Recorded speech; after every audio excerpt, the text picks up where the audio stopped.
2018 actually really began in June 2017, and that might sound a bit contradictory, but we conducted a study into the way consumers feel about media in terms of trust. Consumers and users of media trusted newspapers ahead of all other media, and especially ahead of social.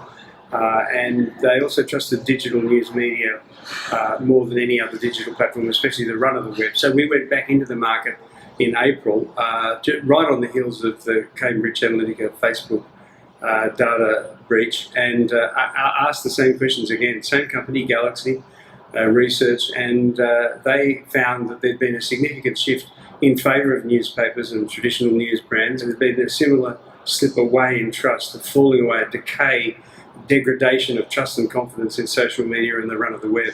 And so we began to think about an advertising campaign in our newspapers, or the newspapers of our members, and across our news media websites.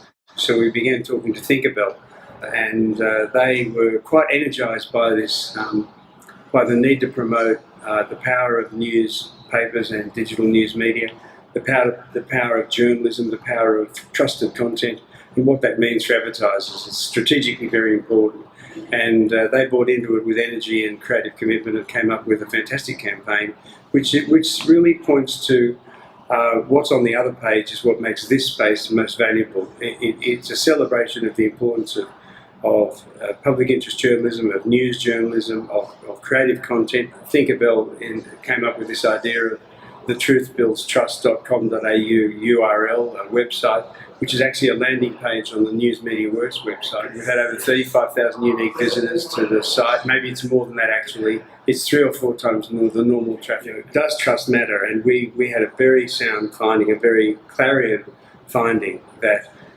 trusted contents and trusted advertising is a driver of consumer intent and purchase intent.